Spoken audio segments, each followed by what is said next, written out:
வணக்கம் நண்பர்களே, இது உங்கள் அரியணை போலீஸ் அகாடமி திருவாரூர்.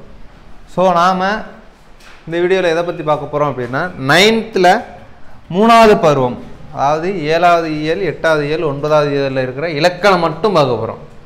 சரி, இதே மாதிரி 2வது பருவத்துக்கான இலக்கணம் பார்த்துட்டோம், முதல் பருவத்துக்கான இலக்கணம் பார்த்துட்டோம். அதோட கண்டினியூட்டியாக அடுத்த பகுதிக்குள்ளே இலக்கணத்தை பார்ப்போம். ஓகேங்களா? ஸோ நம்ம ஃபஸ்ட்டு பார்க்க போகிறது ஆகு பெயர். ஓகேங்களா? ஸோ ஆகு பெயர்னா ஃபஸ்ட்டு என்ன அப்படின்றத தெரிஞ்சுக்கணும். ஓகேங்களா? ஆகு பெயர் அப்படின்னா ரொம்ப சிம்பிள் தான். ஓகேவா? அதாவது ஒன்றன் பொருளுக்கு ஆகி வருவதுதான் என்னன்னு சொல்கிறாங்க, ஆகு பெயர்னு சொல்கிறாங்க. சரியா?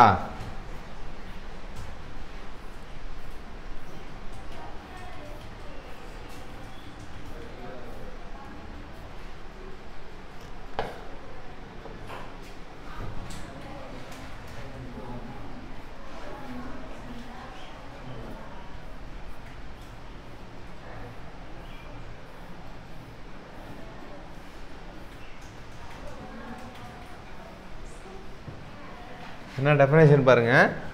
ஒன்றின் இயற்பெயர் அதனோடு தொடர்புடைய மற்றொன்றிற்கு தொன்று தொட்டு ஆகி வருவது தான் ஆகு பெயர்னு சொல்றாங்க.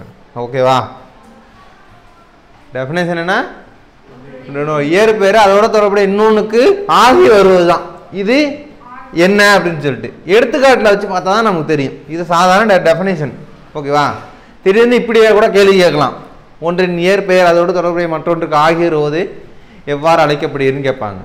அதுக்கு நம்ம படிச்சுக்கிட்டோம். இப்போ எடுத்துக்காட்டை கொடுத்து கேட்போம். பெண்களை கேலி செய்த இளைஞரை ஊரே இகழ்ந்தது. இப்படிதான் நம்ம சாதாரணமாக சொல்லுவோம். ஓகேவா? அதாவது மாநில அளவில் பரிசு பெற்ற மாணவனை பள்ளி புகழ்ந்தது அப்படின்னு சொல்லுவோம். இப்போ பள்ளி எப்படி பேசும், ஊர் எப்படி இகழும்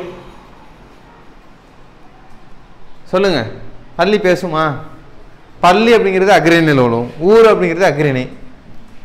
அப்புறம் ஊரே இகழ்ந்ததுன்னு சொல்றாங்களே, எதுக்கு? இப்படிதானே நம்ம சொல்றோம். அதாவது ஊர் மக்கள் இகழ்ந்தார்கள். ஓகேவா? இப்போ ஊர் மக்கள் பாராட்டினார்கள் அப்படிதான் வரணும். அந்த ஊர் மக்கள் அப்படிங்கிறது இங்க என்ன இருக்கு, மறைஞ்சி ஊரே அப்படின்ட்டு அதற்கு ஆகி வந்திருக்கு. ஓகேவா?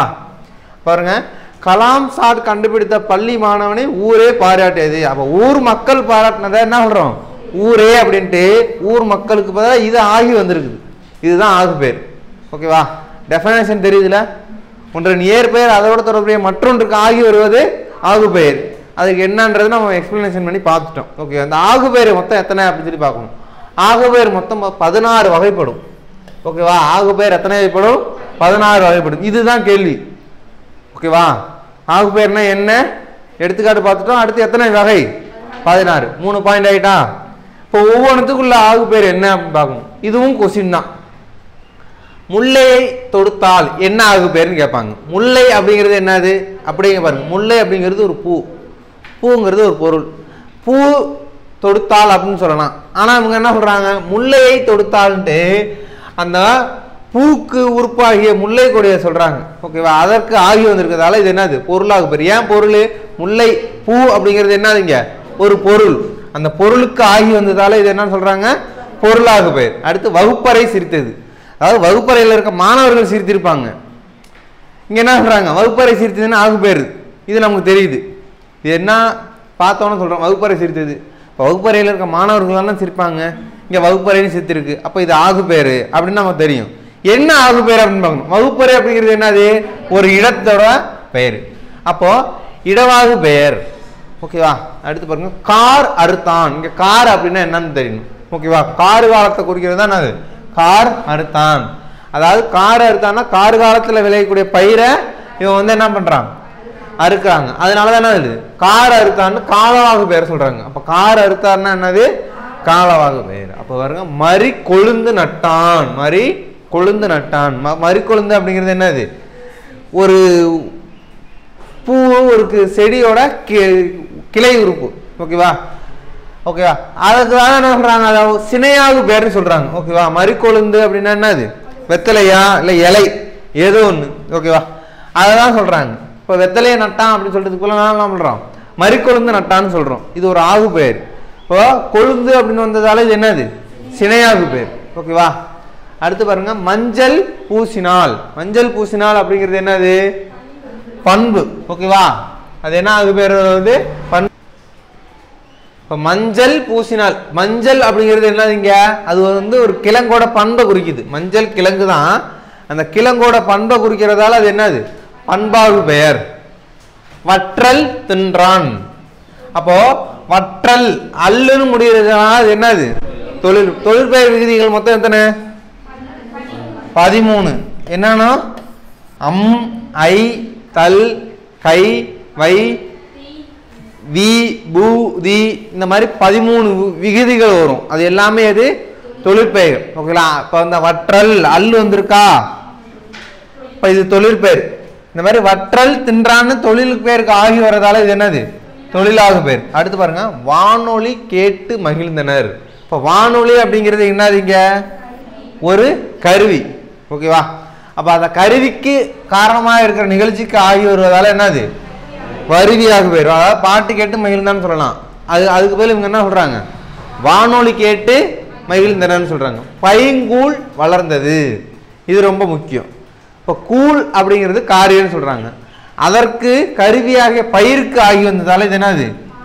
பைங்கூழ் வளர்ந்ததுங்கிறது காரியவாகு பெயர். ஓகேவா? இது ரொம்ப முக்கியம். ஓகேவா? பைங்கூழ் வளர்ந்தது அப்படின்னா என்னது? காரியவாகு பெயர். கார் அறுத்தன் அப்படிங்கன்னா என்னது? காலவாகு பெயர். இதுவும் முக்கியம்.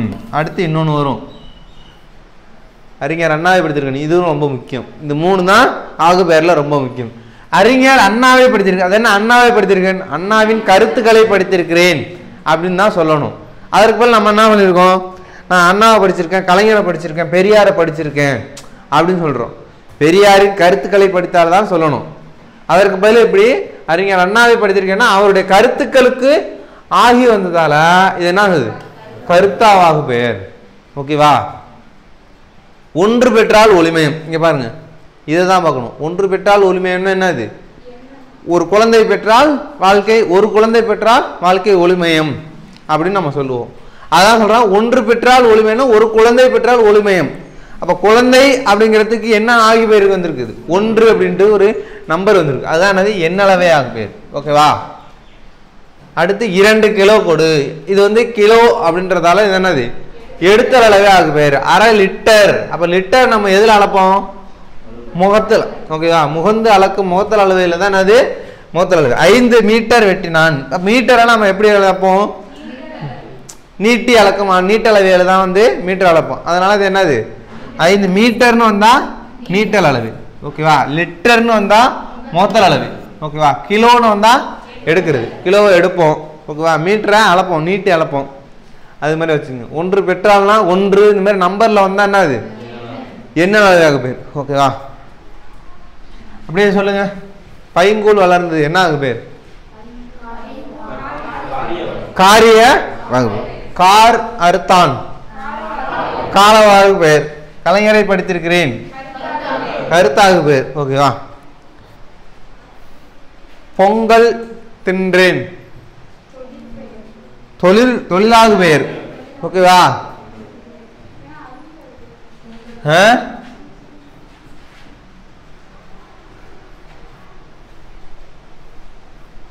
ஓகே. ஆகு பெயர் கிளியர் தானே?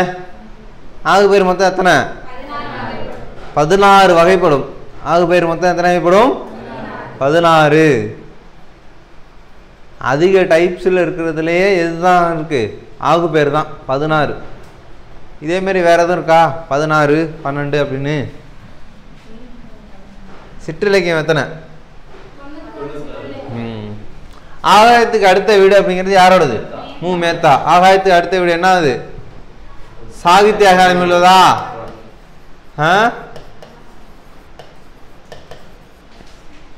தமிழ் பழமொழிகள் அப்படிங்கிறது யாரு? கீவ ஜெகநாதன். இருட்டு எனக்கு பிடிக்கும் அப்படிங்கிறது யாரு? தமிழ் செல்வன். அவர் தான் என்ன சொல்றார்? அன்றாட வாழ்வில் அறிவியல். ஓகேவா? அறிவியல் தமிழ் இப்படி வச்சுங்க. அறிவியல் தமிழ். இருட்டு அப்படின்னா தமிழ் செல்வன். சரியா? அப்படி ஞாபகம் வச்சுங்க. கிளியர் தானே? அடுத்து போலாமா?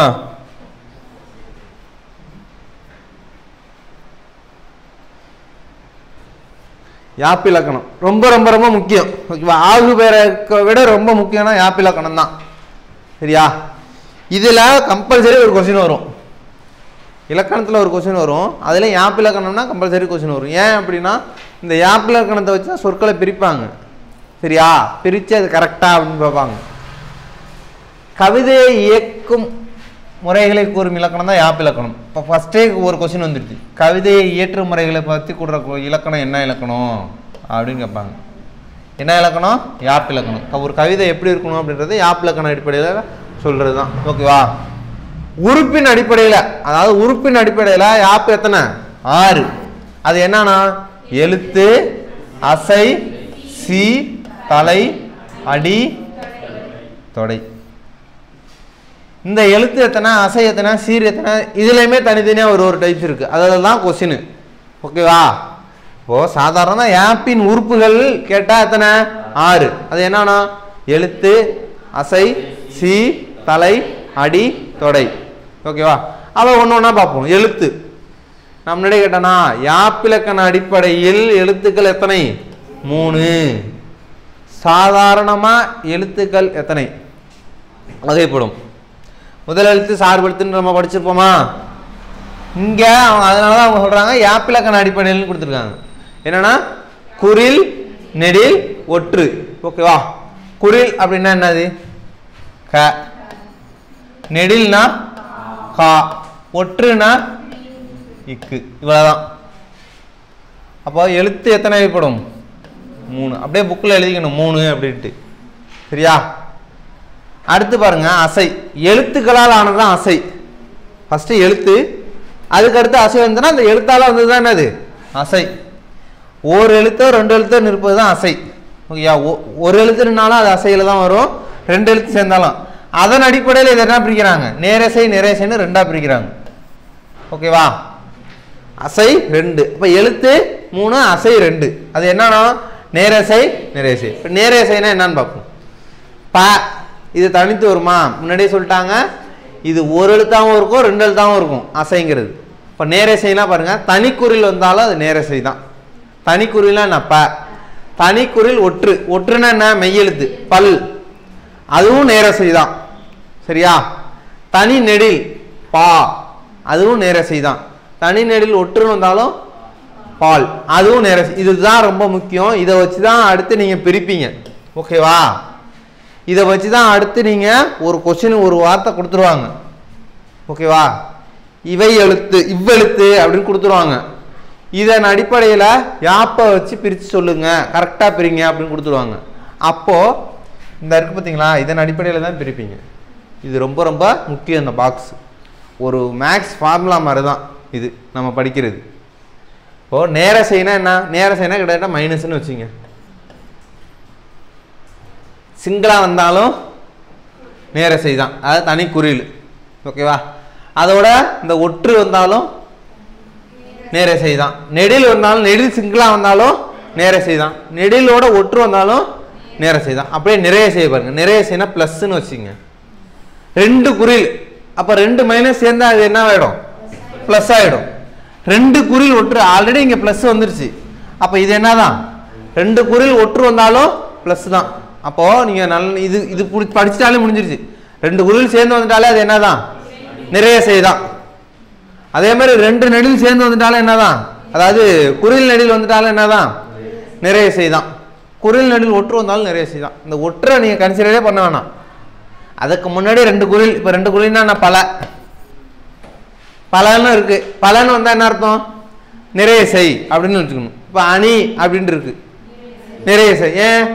ஆங்கிறது ஒரு குறில், நீங்கிறது ஒரு குறில். இப்போ 2 குறில் சேர்ந்தா அது என்னது? இதே ஒரு குறில் மட்டும் தனியாக இருந்தால் நேரசை, ஒரு நெடில் மட்டும் தனியாக இருந்தால் நேரசை. நெடிலும் ஒற்றும் சேர்ந்தா அது. அப்போ ஒற்றை நீங்கள் கன்சிடரே பண்ணக்கூடாது. ஓகேவா? இந்த மெய்யெழுத்து வந்தால் அதை நீங்கள் பார்க்கணும் அவசியமே இல்லை. சரியா? அப்போது 2 குறில் சேர்ந்தாலும் அது நிறைய செய்தான், 2 குறில் ஒற்று வந்தாலும் நிறைய செய்தான். இங்கே பாருங்க, இங்கே 2 குறில் வந்தால் இங்கேயும் 2 நெடில் வரணும்னு அவசியம் கிடையாது. குறில் நெடில் வந்தாலும் ஓகே தான். ஓகேவா? குறில் நெடில்னா விழா, ஓகேவா, படா, இந்த மாதிரி எது வேணாலும் சொல்லலாம். விழார், இப்போ குறில் நெடில் ஒற்று. இப்படி வந்தால் நிறையசை. சரிங்களா? நான் இதை ஏன் நம்ம ஒவ்வொன்றா சொல்கிறேன்னா இதை வச்சு தான் நம்ம அடுத்து பிரிப்போம். அப்படி பிரிக்கிறப்போ இது நிறைய செயல் வருமா நேர செயல் வருமா அப்படின்றத நம்ம அப்போ தான் தெரியும். ஓகேவா? ஈஸியாக கண்டுபிடிக்க முடியும். இப்போ அசை பார்த்துட்டோமா, அடுத்து சீர். அப்படியே செயின் மாதிரி வரும். எழுத்து நம்ம பார்த்துட்டோம். அசை அப்படிங்கிறது எதை வச்சிருக்கு? எழுத்தை வச்சிருக்கு. அப்போ சீர் அப்படிங்கிறது அசை வச்சிருக்கும். ஓகேவா? அப்படியே செயின் மாதிரி ஒன்று அல்லது அதற்கு மேற்பட்ட அசைகளின் சேர்க்கை சீர். இங்கே என்ன பார்த்தோம்? ஒன்று அல்லது ரெண்டு எழுத்து சேர்ந்தது அசை. அப்போ ஒன்று அல்லது ஒன்றுக்கு மேற்பட்ட அசை சேர்ந்தது சீர். இப்போ செயின் மாதிரி வருதா பாருங்க. இதை வந்து நாலாக பிரிக்கிறாங்க. சீரை வந்து ஓரசை சீர், ஈரசை சீர், மூவசை சீர், நாலசை சீர்னு நாலாக பிரிக்கிறாங்க. ஓகேவா? சீர் அப்படிங்கிறதுக்கு உகரம் சேர்ந்து உண்டு. நேர் என்பதோட உகரம் சேர்ந்து முடிவது உண்டு. ஓகேவா? அதுதான் என்ன சொல்கிறாங்க? நேர்புன்னு சொல்கிறாங்க. நேர்பு வந்து என்ன சொல்கிறாங்க? ஒரு அசையாக எடுத்துக்கிறாங்க. ஓகேவா? இப்போ நிறைக்கு வந்து நிறைபுன்னு சேர்ந்து ஒரு அசையை எடுத்துக்கிறாங்க. இது வந்து எதில் வருமா? வெண்பாவின் இறுதியாய் மட்டும்தான் அசையாக வரும் அப்படின்னு சொல்கிறாங்க. ஈரசை சீர்களுக்கு தான் என்னென்ன பேருன்னு பாருங்க. இயற்சீர், ஆசிரிய உரிச்சீர் அப்படின்னு வேறு பேர் உண்டு. இது ரொம்ப முக்கியம். ஈரசை சீர்னா என்னன்னா இயற்சீர், ஆசிரிய உரிச்சீர் அப்படின்னு ரெண்டு பேர் இருக்கு. ஓகேவா? அதாவது வேறு பேர்கள். ஓரசை சீர் நாள், அதை நேர். அப்படிங்க பாருங்களேன். ஒரு நெடிலு ஒரு ஒற்று. நெடிலு ஒற்று வந்தா என்ன? அது நேரசை. அதுதானே இங்க கொடுத்துருக்காங்க. ஒரு நெடிலும் ஒற்றும் சேர்ந்தா அப்படியே இங்க கீழே பாருங்க. குறியிலு குறியிலு ஒற்று. குறியிலும் குறியிலும் சேர்ந்து வந்தா என்ன? நிறையசை. படிச்சோமா? இப்ப இங்க நிறை. இது நல்லா தெளிவா தெரிஞ்சு அடிச்சிடலாம்ல. ஓகேவா? அடுத்து பாருங்க. நேர்பூ. அந்த ஊ சேர்ந்தா இங்க பூ வந்துடும். ஓகேவா? உகரம் சேர்ந்தா இங்கே வந்துடும். நேர்பூ அப்படின்னா காசு. நிறைபூ அப்படியே இங்க பாருங்க. பி ர, அதாவது ரெண்டு குரில் சேர்ந்து வந்துட்டா அப்ப அது நிறை. கடைசியில் இங்க உகரம் வந்தா இங்கேயும் உகரம் வந்துடும். இங்க காணு ஒரே ஒரு நெடில் மட்டும்தான் இருக்கு. அதனால அது நேரு. இங்க உகரம் சேர்ந்ததால நேர்பூ. புரிஞ்சா? இந்த பாக்ஸ் தெளிவா இருந்துச்சுன்னா இது ஈஸியா தெரிஞ்சிடும். ஓகேவா? அடுத்து அப்படியே நிறைசை ஈரசை சீர்பாங்க. இது நம்ம மனப்பாடம் பண்ணிடணும். நேர் நேர் தேமா, நிறை நேர் புளிமா, நிறை நிறை கருவிலம், நேர் நிறை பூவிலம். இப்ப நேர்னா மா, நிறைனா விலம். ஓகேவா? நேர் நேர்னா தேமா, நேர்ல வந்தா மாலை முடியும், விலம்ல வந்தா நிறையில வந்தா விலத்துல முடியும். அவ்வளவுதான்.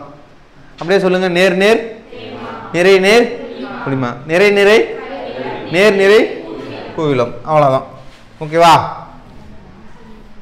இது தெரிஞ்சிட்டுனா அடுத்து மூவசை சீர் நாலசை சீர் ஈஸியா படிச்சிடலாம். இது தெரிஞ்சுன்னா அடுத்து வர்றது ஈஸி. இந்த ஒரு பாக்ஸ் தான் நீங்க இப்படிதான் படிக்கணும். அதை விட்டு இதை தனியா மனப்பாடம் பண்ணி இதை மனப்பாடம் பண்ணி இதை மனப்பாடம் பண்ணி அடுத்து இதை மனப்பாடம் பண்ணி இதெல்லாம் வேஸ்ட்டு. இந்த கான்செப்ட் தெரிஞ்சிட்டுனா அது படிச்சிடலாம். இந்த ஒரு பாக்ஸ் தெரிஞ்சால் அடுத்து வர எல்லாமே படிச்சிடலாம். ரெண்டு பாக்ஸ் தான் நீங்கள் படிக்க போகிறீங்க. ஓகேவா? இது ஒரு மெமரி மாதிரி, ஃபார்முலா மெமரி மாதிரி.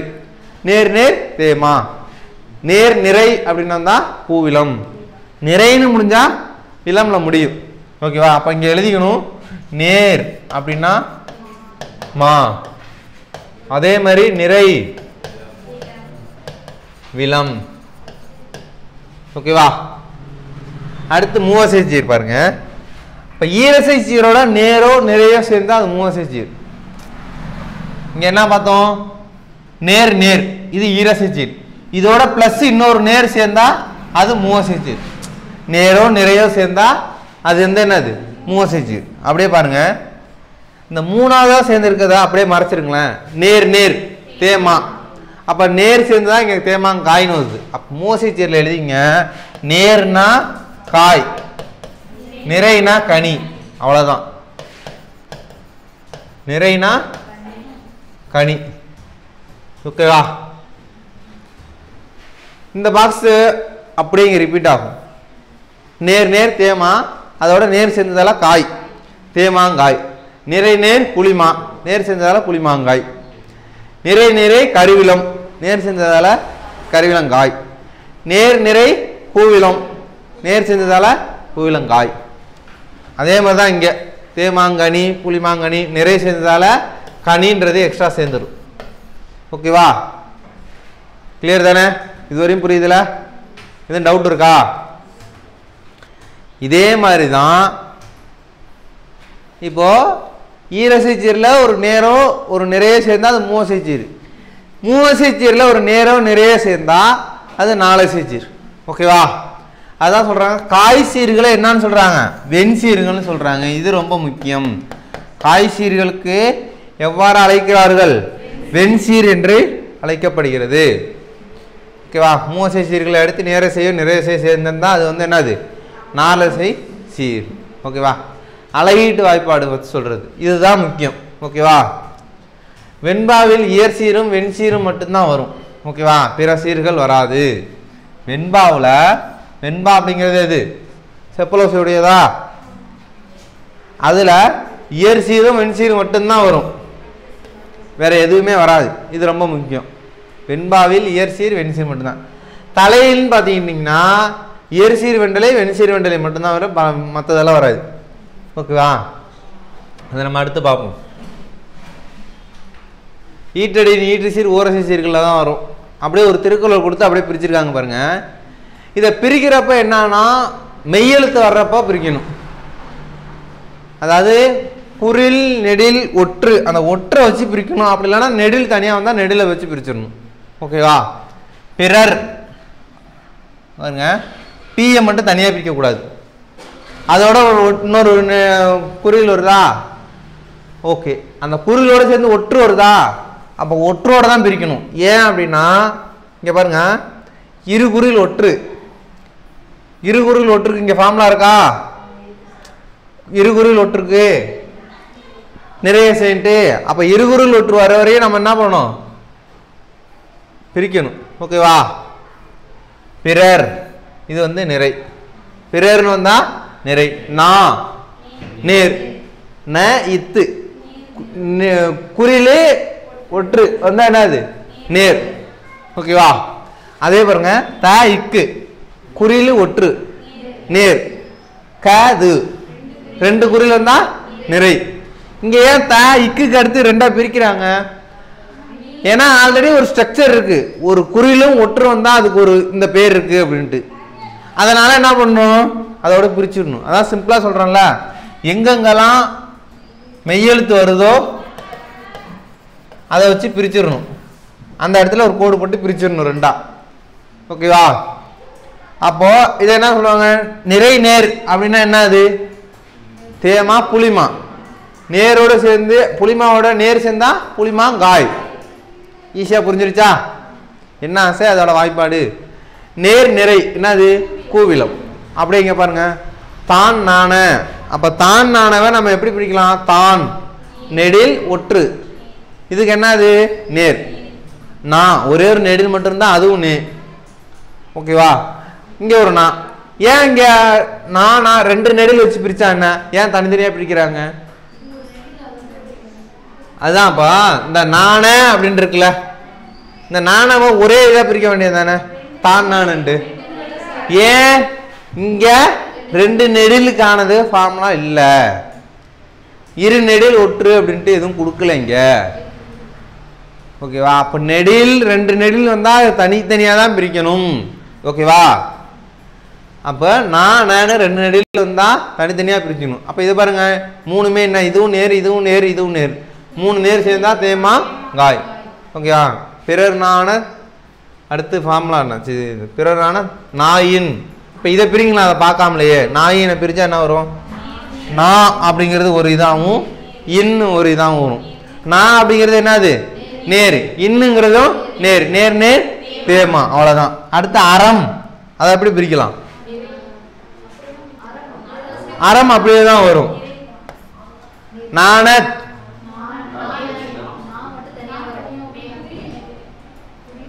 நான் மட்டும் தனியா வருமா? நாணத்து சேர்ந்து வருமா?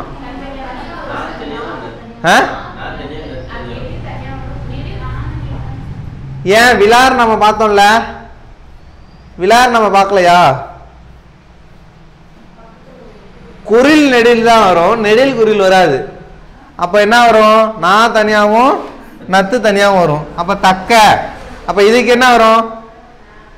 அறம் நிறை, நான் நேர், நிறை நேர் நேர் என்ன வரும்? நிறை நேர் என்ன? தேமா புளிமா. அடுத்து மறுபடியும் நேர் வந்தா புளிமாங்காய். அறம் நாணத்து என்ன வரும்? புளிமாங்காய். ஓகேவா? அடுத்து பிரிங்க. தக்க இதை எப்படி பிரிக்கலாம்? நேரா? தக்க ஒரே தான் ரெண்டா? ரெண்டு வருமா? தக்க ஒரே இதுதான் வருமா? ஏன் மெய்யல் வந்தா பிரிக்கணும்னு சொல்லிருக்கான்ல. மெய்யல் எங்கெல்லாம் வருதோ அங்கெல்லாம் பிரிச்சிடணும். த இக்கு குறில் ஒற்று வந்தா என்னது? நேர். ஓகேவா? ஒரே ஒரு குறில் மட்டும் இருந்தா அது என்னது? நேர். நேர் நேர் தேமா. அவ்வளவுதான். அப்ப துடைத்து இதை எப்படி பிரிக்கலாம்?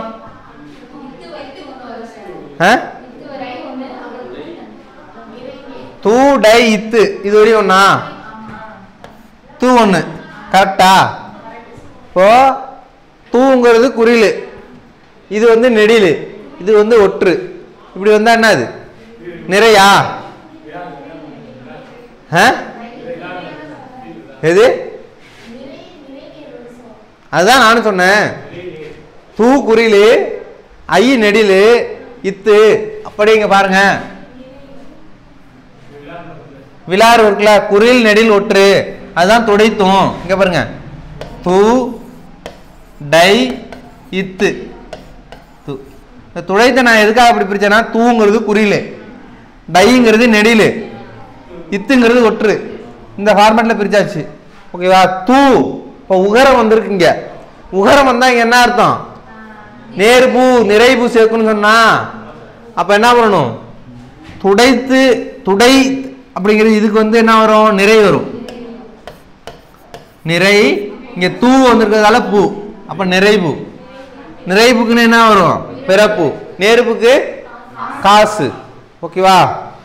எப்படி பிரிக்கிறதுன்னு புரியுதுல? மெய்யெழுத்து எங்க வந்தாலும் பிரிச்சிடணும். முதல் பாயிண்ட் அதுதான். ஓகேவா? புரியுதுல? இதே மாதிரி எந்த வார்த்தை கொடுத்து கேட்டாலும் அவங்க கேட்பாங்க. இப்போ வேற ஒரு திருக்குறள் எடுத்து நம்ம ப்ராக்டிஸ் பண்ணணும் அதே மாதிரி. ஓகேவா? அடுத்து தலை பார்க்கணும்.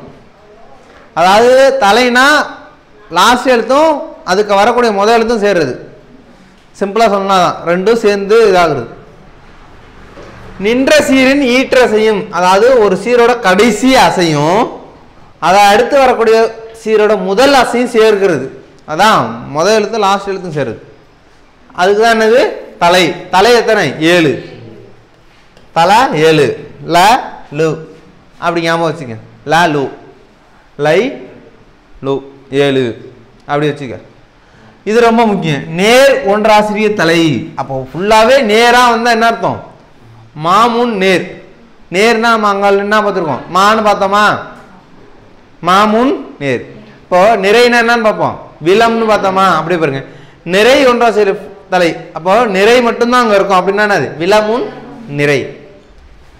வெறும் நேரா வந்துச்சுன்னா அது நேர் ஒன்றாசிரிய தலை. அப்போ மாவுக்கு இன்னொன்று என்னது? நேர்.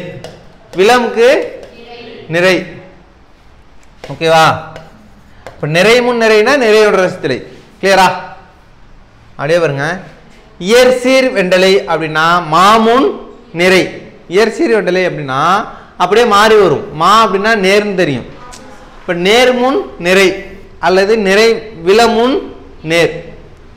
புரியுதா? இப்படி மாறி மாறி வந்துச்சுன்னா அது வந்து இயற்சீர் வெண்டலை. அதாவது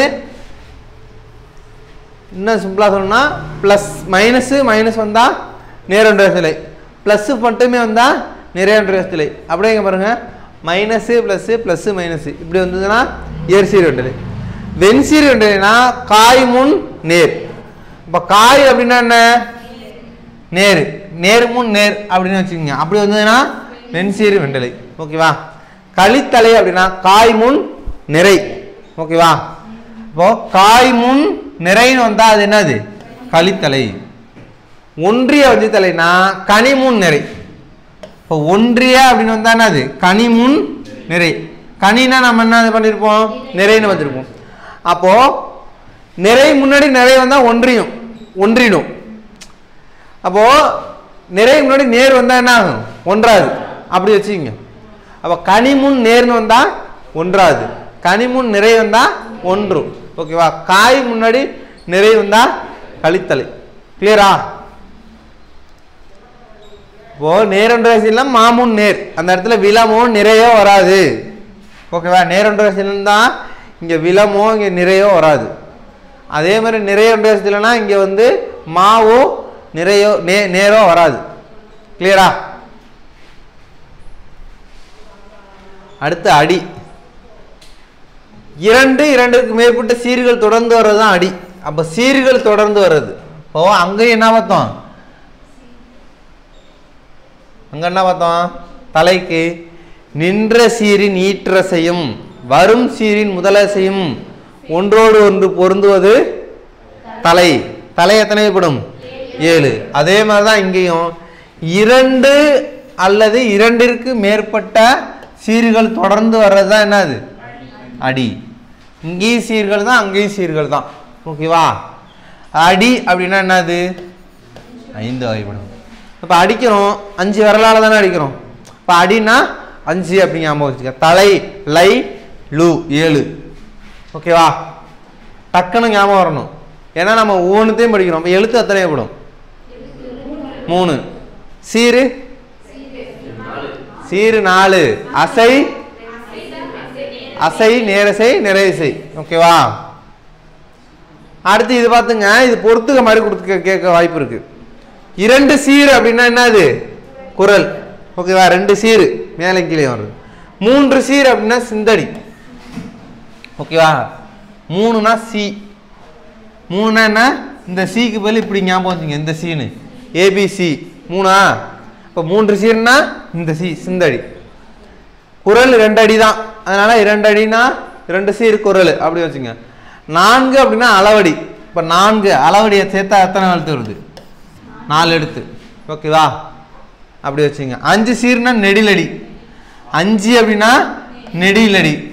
6 அல்லது அதற்கு மேடல்னா களி நெடிலடி. ஓகேவா? இதை படிச்சுங்க, அவ்வளோதான். இப்போ 3 சீர்னா எத்தனை? 3னா சி சிந்தடி, 4னா அளவடி. ஓகேவா? களி நெடிலடினா 5க்கு மேலே. ஓகேவா? அதாவது 5க்கு மேலே அப்படின்னு சொல்லலாம், 6 அல்லது அதற்கு மேலேன்னு சொல்லலாம். 5னா நெடிலடி. ஓகேவா? படி ஓகே தானே? இப்போ இதில் நம்ம அதிகம் எத்தனை டைப் இருக்குன்னு தான் பார்க்குறோம். ஒவ்வொன்றுத்தையும் அப்படியே பிரிஞ்சுக்கிட்டே போகுது கிளை மாதிரி. இது இத்தனை டைப்பு, இது எத்தனை டைப்பு, அதுக்கு கீழே எத்தனை டைப்புன்ட்டு. அப்போ எல்லாத்தையுமே நான் படிச்சு தான் ஆகணும், வேறு வழி இல்லை. ஏன்னா இதுல இருந்தா கேள்வி கேட்பாங்க. இப்போ இதெல்லாம் அழகாக ஒரு பொறுத்துக்க மாதிரி கொடுத்து எத்தனை டைப்புன்னு கேட்டுருவாங்க. ஓகேவா? அடுத்து தொடை. தொடைனா என்ன பேரு? தொடுத்தல். பாடலின் அடிகளிலோ சீர்களிலோ எழுத்துக்கள் ஒன்றி வர தொடுப்பது தொடை. பாடல்ல அடியில சீர்ல எழுத்து இல்ல ஒன்றி வர தொடுப்பது. ஓகேவா? தொடை என்னும் செய்யுள் உறுப்பு பாடலில் உள்ள அடிகள் தோறும் அல்லது சீர்கள் தோறும் ஒரு குறிப்பிட்ட வகையான ஓசை பொருந்தி வருமாறு பாடலை இயற்றுறது தான் என்னது அமைகிறது. ஓகேவா? தொடை ரொம்ப ரொம்ப முக்கியமானது. ஓகேவா? இந்த ஒரு போர்ஷன்ல இருந்தே கொஸ்டின் நிறைய வரும். தொடை 8 வகைப்படும். அந்த 8 என்னன்னு பாருங்க. தொடை 8. ஓகேவா? மோனை எதுகை இயைவு அளபடை முரண் இரட்டை அந்தாதி செந்தொடை என்ன 8 வகைப்படும். மோனை அப்படின்னா முதல் எழுத்து ஒன்று வர்றது. ஓகேவா? முதல் எழுத்துனா என்னது? இங்க பாருங்க, ஒற்று ஓ ஓ. இது வந்து அடி. இதே சீர்னா இங்கே ஓ வரும், இங்கேயும் ஓ வரும், இங்கே முதல் எழுத்து ஓ வரும், இங்கேயும் முதல் எழுத்து ஓ வரும். ஓகேவா? இது மோனை. மோனைனா முதல் எழுத்து. முதல் எழுத்து. முதல் எழுத்து ஒன்றே வரணும். அடி அப்படின்னா மேலேயும் கீழே இருக்கும். சீர் அப்படின்னா ஒரே வரிசையில் இருக்கும். ஓகேவா? அடுத்து எதுகை பாருங்கண்ணா. அடிகளிலோ சீர்களிலோ, அதாவது மேலேயும் கீழே இருக்கலாம், ஒரே வரிசையிலே இருக்கலாம். அதுல 2வது எழுத்து அளவெடுத்து நிற்கிறது. ஓகேவா? அப்படிங்க பாருங்க. திறனல்ல அறநல்ல. அப்போ திற அற 2வது எழுத்து ஒன்றி வருதான். இதை தான் வந்து என்ன சொல்லுவாங்க? அடி எதுகைன்னு சொல்லுவாங்க. இப்போ மோனையா இருக்கலாம், எதுகையா இருக்கலாம். இதுலயுமே 2 டைப் இருக்கு. என்னது? அடி மோனை, அடி எதுகை. அடி மோனைனா என்ன? இது 2 அடி மோனை. ஓகேவா? இதே சீர் எதுகை, சீர் மோனை அப்படின்னா இங்கேயும் ஓவரும், இங்கேயும் ஓவரும், இங்கேயும் ஓவரும். ஓகேவா? இங்கேயும் ஓவரும். இது 3த்தையும் இப்படிதான் வரணும்னு இல்லை. இங்கே ஓ வந்துக்கிட்டு இங்கே ஓ வரலாம், இல்லைன்னா இங்கேயும் இங்கேயும் மட்டும் வரலாம், இல்லைன்னா இங்கேயும் இங்கேயும் மட்டும் வரலாம். புரியுதா? இப்படி வந்தா ஒரே ஆர்டர்ல வந்தா இது வந்து என்னது? சீர்மோனை. ஒரு இதுக்கு கீழே இன்னொரு இதுல வந்ததுன்னா இது வந்து அடி மோனை. இது முதல் எழுத்து வர்றதால மோனை. இதே மாதிரி 2வது எழுத்து வந்தா எதுகை. அதை வந்து சீர் எதுகை, அடி எதுகைன்னு பிரிப்பாங்க. ஓகேவா? இயைபு தொடை அப்படின்னா லாஸ்ட் எழுத்து மிஞ்சி வருது. ஓகேவா? அடிகள் தோறும் இறுதி எழுத்தோ அசையோ சீரோ அடியோ ஒன்றி அமைவது இயைபு தொடை. அப்ப இயைபு அப்படின்னா லாஸ்ட் எழுத்து ஒன்றி வரணும். கொஞ்சம், கெஞ்சும், அந்த இம்மு இம்மு, சு சு, இஞ்சி இஞ்சி. ஓகேவா? அதுல இறுதி எழுத்தா இருந்தாலும் ஓகே, இறுதி அசையா இருந்தாலும் ஓகே, இறுதி சீரா இருந்தாலும் ஓகே, இறுதி அடியா இருந்தாலும் ஓகே, ஏதாவது ஒன்று ஒன்றிணைஞ்சு வந்துச்சுன்னா அதை என்ன சொல்றாங்க? இயைபு தொடை.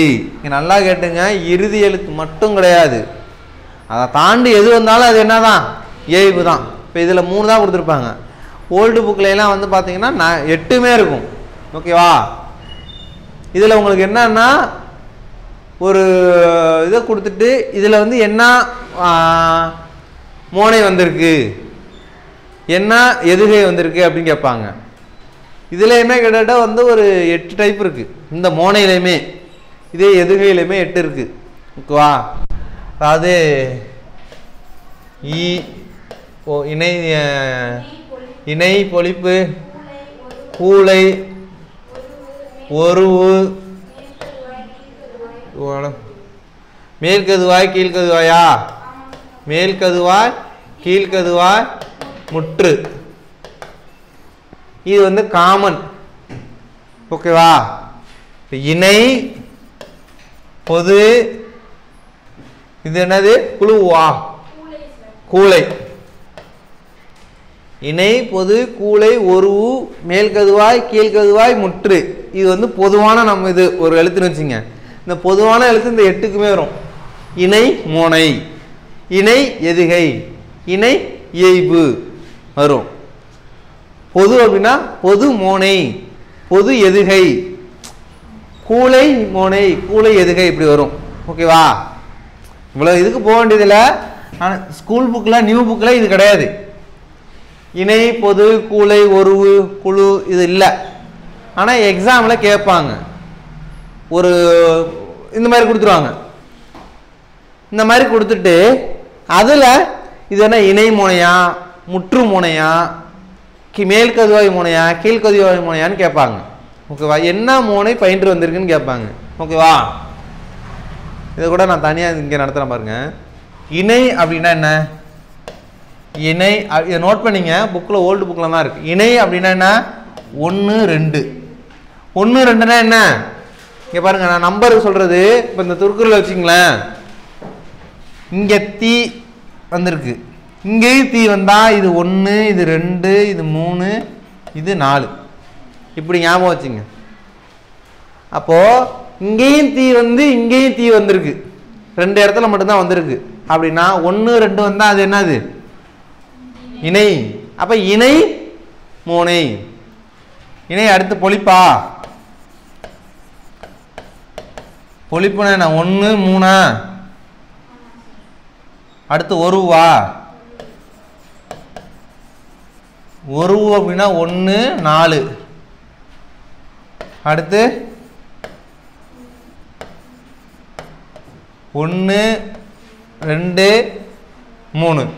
ஓகேவா? அடுத்து மேல்கதுவாய்.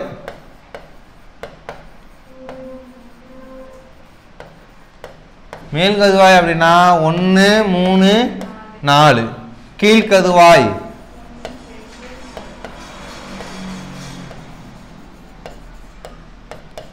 1 2 4. முற்று 1 2 3 4 ஓகேவா இந்த நம்பர் எழுதிங்க இது எதை வச்சு அதை சொல்கிறோம் அப்படின்றத நான் சொல்கிறேன் ஓகேவா இணை அப்படின்னா 1 2 பொழிப்புனா 1 3 ஓகேவா மேல்கது வாயினா 1 3 4 முற்றுனா 1 2 3 4 இப்போ இது மனப்பாடம் பண்ணீங்க இது பண்ணிட்டு அப்படியே இங்கே வாங்கலாம்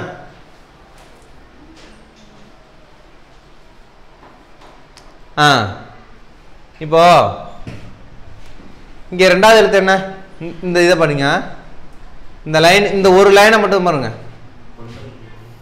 இந்த ஒரு லைனை மட்டும் பாருங்க இதில் ரெண்டாவது லைன் என்ன ரெண்டாவது எழுத்து 3 சொல்லி எண்ணு அதே மாதிரி இது 1 இது 2 இது 3 இது 4ன்னு வச்சுங்க 4 எழுத்து இருக்குது முதல் எழுத்துல ரெண்டாவது எழுத்து இன்னும் வந்திருக்கு அதே மூணாவது எழுத்துல ரெண்டாவது எழுத்து இன்னும் வந்திருக்குது அப்போ ரெண்டாவது எழுத்து ஒன்றி வந்திருக்கா ரெண்டாவது எழுத்து ஒன்றி வந்தால் என்னது அது ரெண்டாவது எழுத்து சேமா வந்தா முதல் எழுத்து சேமா வந்தா மோனை ரெண்டாவது எழுத்து சேமா வந்தா எதுகை அப்போ எதுகை சேர்ந்து வந்திருக்கு 1லையும் 3லையும் 1 3 வந்தா என்னதுங்க பொழிப்பு அப்ப இது என்னது பொழிப்பு எதுகை புரியுதா இதே மாதிரி இங்கேயும் பாருங்க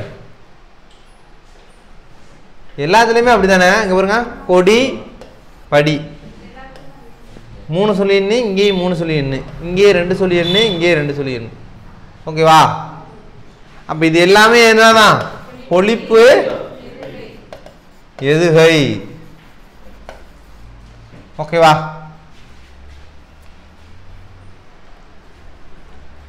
இங்கே அதுதான் வந்துருக்கு இங்க இருங்க இன்னு ஓகேவா இந்த 3 சொல்லி எண்ணு இங்கேயும் 3 சொல்லி ஒன்று அதே மாதிரி வேணுங்கன்னா வந்திருக்கு இப்போ இதே மாதிரி தான் இன்கேஸ் இங்கே வந்து இங்கே 3 சொல்லி எண்ணு ரெண்டாவதுல இங்கேயும் 3 சொல்லி எண்ணா இங்கே 1 2 வந்துடும் ஓகேவா இல்லை எனக்கு இங்கேயும் 3 சொல்லி எண்ணு இங்கேயும் 3 சொல்லி எண்ணு இங்கேயும் 3 சொல்லி ஒரு சென்டென்ஸில் எல்லா இடத்துலையும் ரெண்டாவது எழுத்து 3 சொல்லி எண்ணு தான் வந்திருக்கு ஒரே எழுத்து தான் வந்திருக்கு அப்படின்னா 1 2 3 4 என்னது முற்று அப்போ முற்று எதுகை இப்போ ஒரு எழுத்து 4 எழுத்து இருக்குது இந்த 4 எழுத்துல முதல் எழுத்து எல்லாமே சேர்ந்து வருது கான்னு முதல் எழுத்து எல்லாம் சேர்ந்து வருதுன்னா முற்று மோனை ஓகேவா இப்போ லாஸ்ட் எழுத்து எல்லாமே சேர்ந்து வருது அப்படின்னா முற்று இயைபு ஓகேவா இப்போ எழுத்துக்கள் எந்தெந்த இடத்துல வருதுன்றதை பார்த்துக்கிட்டு இதை நம்ம பிரித்து வச்சுக்கணும் ஓகேவா இப்போ லாஸ்ட்டான அந்த குரூப் 4ல் கூட இதில் 2 கொஸ்டின் வந்துச்சு ஆனால் நியூ புக்கில் இல்லை நம்ம போய் கேட்க முடியுமா கேட்க முடியாது அவங்க ஆல்ரெடி இலக்கணம் சார்ந்த சிலபஸ் கொடுத்துட்டாங்கன்னா அது சார்ந்து நம்ம படித்து வச்சுக்கணும் அதுக்காக தான் அது நடத்துனது இது கிளியர் தானே கம்பல்சரி ஒரு கொஸ்டின் உங்களுக்குமே வரும் அது எலிஜிபிலிட்டியில் வரலாம் இல்லை உங்களுக்கு வந்து இதுலேயும் வரலாம் மெயின் எக்ஸாம்லேயும் வரலாம் இது ஓகே தானே அடுத்து போகலாமா ஏன்னா எழுதி எதுனா எழுதிங்க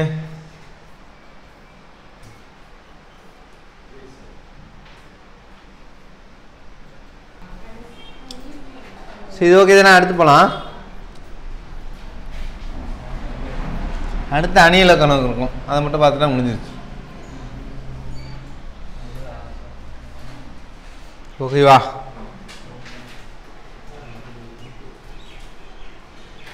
அணி இலக்கணம் முக்கியம் தான் பாருங்க அணி அப்படின்னா என்னது அழகு நம்ம எல்லாருக்கும் தெரிஞ்சுதான் அணி அப்படின்னா அழகு அதாவது செய்யுளின் கருத்தை அழகுபடுத்துறதுக்காக சொல்றதா என்னது அணி செய்யுளின் எதுக்காக அழகுன்னு சொல்றாங்க செய்யுளோட கருத்தை அழகுபடுத்துறதுக்காக ஓகேவா சொல்லாலும் பொருளாலும் அழகுபட எடுத்து வைப்பது அணி எதால சொல்லாலும் சரி பொருளாலும் சரி ஓமை அணி அணிகளின் தலைவன்னா யாருன்னு கேட்டால் ஓமை அணி தான் ஓகேவா அணிகளின் தலைவன்னா யாரு ஓமை அணி தான் அதாவது அணிகளில் இன்றியமையாது ஓமை அணி அதாவது மற்ற அணிகள் ஓமையிலிருந்து கிளைத்தவையே அப்படின்னு சொல்றாங்க ஓமை அணியிலிருந்து பிரிஞ்சது தான் எது மற்ற அணியெல்லாம் ஓகேவா மலர் பாதம் நம்ம சொல்லுவோம் மலர் பாதம்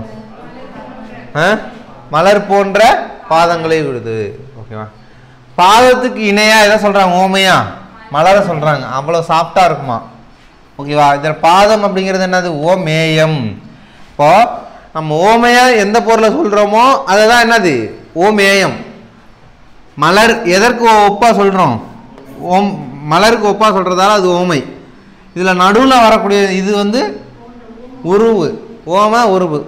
போன்ற, போல, புறைய, ஒப்ப, மான, அன்ன, இன்ன, கடுப்ப, இது எல்லாமே என்னதான் ஓம உருபுகள். ஓகேவா? போன்றன்னு மட்டும் இது மட்டும் வந்தால் ஓம உறுப்புகள் கிடையாது. இது போல் நிறைய இருக்குது. அதான் போல, புறைய, ஒப்ப, மான, இன்ன, அன்ன, கடுப்ப, இது எல்லாமே ஓம உறுப்புகள் தான். ஓகேவா? இதேமாரி வேறு ஏதாவது சொல்லுங்கள். மலர்பாதம், மலர் கை, இதே மாதிரினா பண்ண இதே சொல்லு. வேறு ஏதாவது சொல்லு. கயல்விழி அப்படின்னா என்ன பொருள்? மீன் போன்ற கண்களை உடையவள். இதுதான் வந்து என்னது? கயல்விழி அப்படின்னு சொல்லுவோம். ஓகேவா? அப்போ கயல் அப்படின்னா இங்கே என்ன? மீன். அப்போது கண்ணை எதற்கு ஓமையாக சொல்கிறாங்க? மீனுக்கு. ஓகேவா? சரி, இதே மாதிரி தான் இருக்கும். அடுத்து பாருங்கள். இனிய உளவாக இன்னாத குரல் கனியிருப்ப காய் கவர் தற்று. இதில் வந்து ஓமையாக வந்துருக்கு. அற்று, தற்று, இற்று இந்த மாதிரி வந்தாலும் அது என்னதான்? ஓம உறுப்பு தான். இப்போது அணிகள் நம்ம படிக்கிறோன்னா முக்காவாசி கொஸ்டின் இப்படி தான் வரும். ஒரு குரல் கொடுத்துட்டு அந்த குரலில் பயின்று வந்துள்ள அணி என்ன அப்படின்னு கேட்பாங்க. ஓகேவா? இந்த மாதிரி போன்ற, போல, அற்று, இற்று, மான, அன்ன நான் சொன்னால ஓம உறுப்பு. அந்த ஓம உறுப்பை வச்சு தான் நீங்கள் வந்து இதை கண்டுபிடிக்க முடியும். அல்லது இந்த குரலின் அர்த்தம் தெரிஞ்சால் அதில் என்ன அணின்னு பறிச்சுக்கலாம். ஓகேவா? குரலோட அர்த்தம் தெரியல அப்படின்னா இந்த குரலில் வரக்கூடிய எழுத்துக்கள் வந்து ஓம உறுப்பு வந்திருக்கான்னு நம்ம பார்த்து தெரிஞ்சுக்கணும். ரெண்டே விஷயந்தான். ஒன்று குரலின் அர்த்தம் தெரிஞ்சுருக்கணும், இல்லைன்னா அதில் ஓம உறுப்பு வந்திருக்கான்னு தெரிஞ்சுக்கணும். ஓம உறுப்புன்னு தெரிஞ்சுக்கிறதுக்கு நமக்கு அதுக்கு முன்னாடி என்ன தெரியணும்? ஓம உறுப்பு என்னென்னு தெரிஞ்சுக்கணும். ஓகேவா? அப்படின்னா தான் நமக்கு 1 மார்க் கிடைக்கும். 1330 குரலில் நம்ம படிச்சுக்க முடியாது. படித்து பொருள் விளக்கம் வளர்ச்சிக்கன்னு தெரிஞ்சுக்க முடியாது. அதை விட எது ஈஸியஸ்ட்டு? ஓம உறுப்பு என்னென்னு தெரிஞ்சுக்கிட்டு அதில் என்னென்ன உறுப்பு இருக்குதுன்னு பார்த்துக்கிறது தான். ஓகே. அடுத்து உருவகாணி. ஓகேவா? ஒரு பொருளை சிறப்பிக்க எண்ணி அதற்கு ஓமையாக வேறொரு பொருளோடு ஒன்றுபடுத்தி கூறுவான். இது வந்து ஓமையின் தன்மையை பொருள் மேலே ஏற்றது. இதுதான் உருவகம்னு சொல்கிறாங்க. அதாவது ஒன்றும் இல்லை, அப்படியே அது ஆப்போசிட்டாக ஓமையை அப்படியே திருப்பி போட்டால் உருவகம். ஓகேவா? மலர் பாதம்னு இருக்கா, பாத மலர்னு வரும். ஓமையை அப்படியே திருப்பி போட்டால் உருவகம்.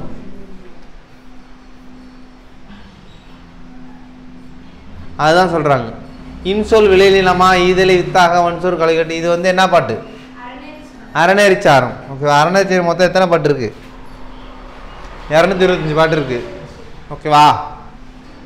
இதில் வந்து என்னென்னா உருவகம் வந்திருக்குன்னு சொல்கிறாங்க. சிம்பிளாக படிச்சிங்க. அதான் ஓமையை திருப்பி போட்டால் உருவகம். ஓகேவா? பின்வரும் நிலை அணி. அதாவது கேள்வியிலே பதில் இருக்குது. ஒரு சொல்லில் முன்னர் வந்த சொல்லோ பொருளோ மீண்டும் மீண்டும் பல இடங்கள் வந்தால் அது வந்து என்னது? பின்வரும் நிலை அணி அப்படின்னு சொல்லிட்டு. இது வந்து எத்தனை வகைப்படும்? 3 வகைப்படும் சொல்கிறாங்க. ஓகேவா? சொல் பின்வரும் நிலை, பொருள் பின்வரும் நிலை அணி, சொற்பொருள் பின்வரும் நிலை. முன் வந்த சொல்லோ பின்னும் பலவிடத்தும் வந்து வேறு பொருள் உணர்த்துவது தான் என்னது? சொல் பின். அதாவது முன்னாடி வந்தால் சொல்லே மறுபடியும் வந்தால் அது என்னது? சொல் பின்வரும் நிலை அணி. ஓகே. அதுக்கு எடுத்துக்காட்டு தான் என்னது? துப்பாருக்கு, துப்பாய, துப்பாக்கி, துப்பாருக்கு, துப்பாய, தூமலை. துப்பாருக்கு அப்படின்றது எல்லா இடத்துலையும் திருப்பி திருப்பி வருதா? இதில் துப்பு அப்படிங்கிற சொல்லு மீண்டும் மீண்டும் வந்திருக்கா சொல்கிறாங்க. ஆனால் சொல்லு மட்டும்தான் திருப்பி வருது, பொருள் வேற வேற. பாருங்க, துப்பா இருக்கு அப்படின்னா என்ன பொருள்? உண்பா இருக்கு. இது ரொம்ப முக்கியம். ஏன்னா வந்து இப்போ லாஸ்ட் எக்ஸாம்பிளோட கேட்டிருந்தாங்க, டிஎன்பிசி எக்ஸாமில். இது கொடுத்துட்டு இதில் துப்பு அப்படின்னா என்னன்னு கேட்டிருந்தாங்க. துப்புன்னா என்ன? உணவு. ஓகேவா? துப்பா இருக்கு அப்படின்னா உண்பை இருக்கு. இதில் துப்பா இருக்கு, இந்த துப்பா இருக்கு வேற அர்த்தம், இந்த துப்பா இருக்கு வேற அர்த்தம். இந்த துப்பாய, இந்த துப்பாக்கி சொல்லு மட்டும்தான் ஒரே மாதிரி இருக்கு, அதற்கான பொருள் வேற. அதனால தான் என்னது? இது வெறும் சொல் பின்வரல் அணி மட்டும் சொல்றாங்க. அடுத்து பாருங்க, பொருள் பின்வரல் அணி. முன்னாடி அந்த பொருளே மறுபடியும் ஒரு பொருளில் வரும். அதே மீனிங் ஒன்று தான், ஆனால் மறுபடியும் வரும் வேற ஒரு சொல் மூலியமா. அப்படிங்கிறப்ப அதை வந்து என்னன்னு சொல்லுவோம்? பொருள் பின்வரல் அணின்னு சொல்லுவோம். பாருங்களேன், அவிந்தன, நெகிழ்ந்தன, விண்டன, கொண்டன, இந்த மாதிரிலாம் வருதுல்ல. இது எல்லாமே எதை சொல்லுது அப்படின்ட்டு பார்ப்போம். ஒரே பொருளை தான் சொல்லுது. அடுத்து இதை பாருங்களா, கேடில் விழிச்செல்வம் கல்வி ஒருவருக்கு மாடல்ல மற்றவை எவை. இதில் செல்வம் மாடு இது ரெண்டுமே ஒரே சொல் தான் சொல்லுது. செல்வம் மாடு இது ரெண்டுமே என்ன பொருள் தான், செல்வத்தை தான் குறிக்குது. ஒரே பொருள் தான், ஆனால் வேற வேற சொல் மூலயமா அதே மீனிங்கில் வருது. செல்வம் அப்படிங்கிறது இதுலேயும் செல்வம் வருது, இதுலேயும் செல்வம் வருது. ஒரே மீனிங் ரிப்பீட் ஆகுதா, இதை வந்து என்ன சொல்லுவோம், பொருள் பின்வருநிலை அணி. ஓகேவா, சொல்லு மட்டும் வந்தா சொல் பின்வருநிலை அணி, பொருள் மட்டும் வந்தா பொருள் பின்வருநிலை, சொல்லும் பொருளும் ஒரே மாதிரி இருந்தா சொல் பொருள் பின்வருநிலை அணி. ஓகேவா, கிளியரா? ஓகேவா, இப்போ சொல் பின்வருநிலை அணி பார்த்துட்டோம், பொருள் பின்வருநிலை பார்த்துட்டோம். அடுத்து சொல்லும் பொருளும் சேர்ந்து வர்றதை பார்ப்போம். முன்னர் வந்த சொல்லும் பொருளும் பின்னர் பல இடங்களில் வருவது சொற்பொருள் பின்வருநிலை அணி. ஓகேவா, இதை நமக்கு டெஃபினேஷன் ஈஸியாக தெரிஞ்சிடும். ஓகேவா, ஒரு குறள் கொடுத்துட்டு அது சொல் பின்வருநிலை அணியா சொற்பொருள் பின்வருநிலை அணியா அப்படின்ற கன்ஃபியூஷன் வந்துடும். ஓகேவா, இது பாருங்க, எல்லா விளக்கும் விளக்கெல்லாம் சான்றோருக்கு பொய்யா விளக்கே விளக்கு. விளக்கு அப்படிங்கிறது ஒரே சொல்லு ஒரே பொருள், ஆனால் பல வாட்டி வந்திருக்குது. இது இந்த விளக்குன்றதுக்கு இங்கே ஒரு பொருள் இங்கே ஒரு பொருள் அப்படின்னு மாறி மாறி வரல, எத்தனை வாட்டி வந்தாலும் ஒரே பொருளில் தான் வந்திருக்குது.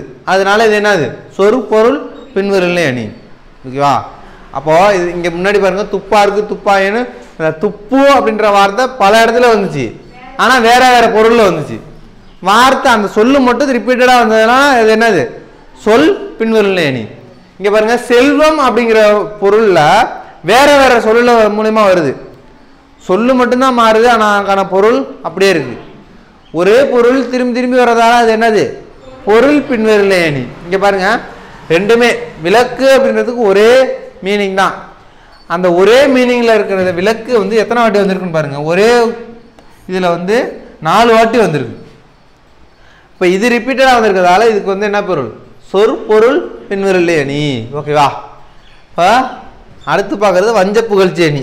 இது நம்ம எல்லாருக்கும் ரொம்ப ஃபேமஸாக உள்ளது. ஓகேவா, ஒருத்தனை திட்டணும்னா என்னன்னு சொல்லுவோம், நல்லா வருவடா நீ அப்படின்ட்டு போயிடுவோம்.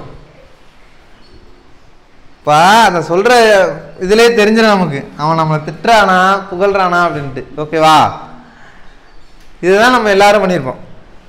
புகழ்வது போல பழிப்பதும் பழிப்பது போல புகழ்வதும் தான் வஞ்ச புகழ்ச்சணி. இப்போ திருக்குறள் தான் இது எல்லாத்துக்குமே. வேறு தேவரணையர் கயவர் அவரும் தான் மேவன செய்தொழுகலான். இப்போ திருவள்ளுவர் என்ன சொல்றாரு, கயவர்களை தேவர்களுக்கு ஒப்பானவர்களா சொல்றாங்க. ஓகேவா, எப்படி இப்போ ஒப்பானதாக சொல்றாங்க அப்படின்னா, கயவர்கள் தேவர்கள் ஒப்பானவர்னு புகழ்வது போல இருந்தாலும் கயவர்கள் இழிந்த செயல்களை செய்வர் என்னும் பொருளை குறிப்பாமல் உணர்த்துகிறது. அதாவது புகழ்வதால் படிக்கிறது. ஓகேவா, என்ன சொல்றாங்க புரியுதா? கயவரும் தேவரும் கிட்டத்தட்ட ஓகே தான் அப்படின்னு சொல்றாங்க, கிட்டத்தட்ட ஒரே இதில் தான் இருக்காங்க. ஆனால் தேவர் வந்து, அதாவது கடவுள் வந்து நற்செயல்கள் மட்டும்தான் செய்வாங்க, ஆனால் கயவர்கள் இழிந்த செயல்களை செய்வாங்க அப்படின்ற பொருளில் சொல்றாங்க. ஓகேவா,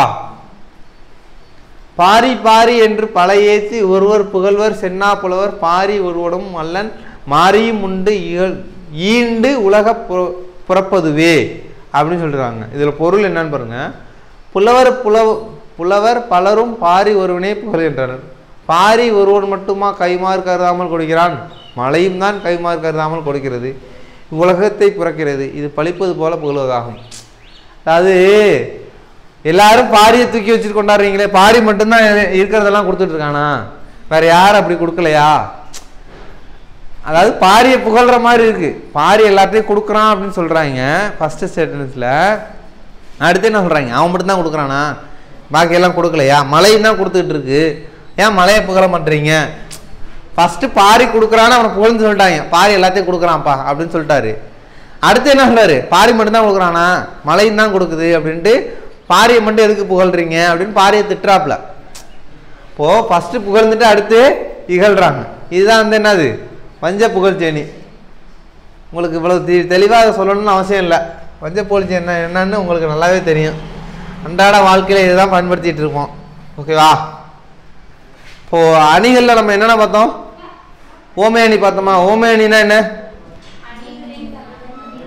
அணிகளின் தலைவன், அணிகளில் இன்றியமையாதது ஓமை அணி. ஓமை அணினா என்ன?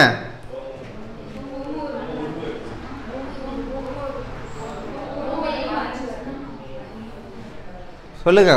ஓமை அணி அப்படின்னா அதாவது ஒரு பொருளை வந்து சிறப்பிச்சு சொல்றது தான் வந்து என்னது? ஓமை அணி. ஓகேவா? இப்போ ஓமை அணின்னா என்னன்னு பார்த்தோம்? ஒரு பொருளை சிறப்பித்து பண்ணுவதற்காக சொல்றது தான் என்னது? டைரக்டா சொல்லாம இன்டைரக்டா சொல்றது, புகழ்ந்து சொல்றது. இப்போ நம்ம பாதத்தை வந்து டைரக்டா பாதம் நல்லா இருக்குன்னு சொல்லலாம். அதை நம்ம எதோட ஒப்பிடுறோம்? மலரோட ஒப்பிடுறோம். ஓகே, மலர் போன்ற பாதம், அதை பாதத்தை சிறப்பித்து சொல்றது தான். ஓகேவா? இந்த ஓமை அணியிலேருந்து பிரிஞ்சு வர்றது தான் மற்ற அணிகள். அப்போ உருவகத்தை எப்படி சொல்லலாம்? ஓமை அணியின் தலையீழி தான் உருவகம். ஓகேவா? பாத மலரை வந்து மலர் பாதம்னு சொல்லலாம். மலர் பாதத்தை எப்படி சொல்லலாம்? பாத மலர்னு சொல்லலாம். ஓகேவா? இப்போ உருவக அணியை நம்ம ஈஸியாக கண்டுபிடிக்கிறதுக்கு இன்னொரு வழியும் இருக்கு. அதாவது ஓமைக்கப்படும் பொருள் முன்னாடி வரும், ஓமை வந்து பின்னாடி வரும். மலர் பாதம், பொருள் பாதம் தான் பொருள் இங்க. இப்போ பாத மலர். இப்போ எந்த பொருளை நம்ம ஓமிக்கிறோமோ அந்த பொருள் ஃபர்ஸ்ட் வந்தா அது உருவகம். ஓகேவா? பொருள் ஃபர்ஸ்ட் வந்தா அது ஓமை உருவகம். பொருள் கடைசியா வந்தா அது வந்து ஓமை. இப்படி ஞாபகம் வச்சுங்க. ஓகேவா? அடுத்து பின்வரும் அணி பார்த்தோம். மூணுத்தையும் கிளியரா?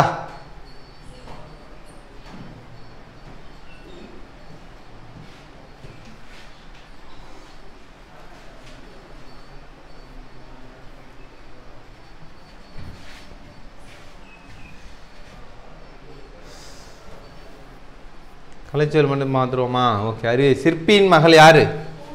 சிற்பி பூ. ஓகேவா? சிற்பி பூன்னு வச்சுங்க. இல்லைன்னா சிற்பி வண்ணம் அப்படி வச்சுக்கலாம். ஓகேவா? அப்பா சிறுவனாக இருந்த போது யாரு? அலெக்சாண்டர். அப்பா சிறுவனாக இருந்தப்போ என்ன வாங்கிட்டு வருவாங்க? ரஸ்கோ வாங்கிட்டு வருவாங்க. ஓகேவா? அப்படி ஞாபகம் வச்சுக்க. அது தமிழில் யாரு? முகமது ஷெரீஃபு அப்பா சிறுவனாக இருந்தப்போ. ஓகேவா? ஸோ இலக்கணம் ஃபுல்லாகவே 9th இலக்கணம் ஃபுல்லாகவே இதில் முடிச்சாச்சு. ஸோ அடுத்த பாடத்தில் நம்ம 10th இலக்கணம் பார்ப்போம். ஓகேவா? நன்றி, வணக்கம்.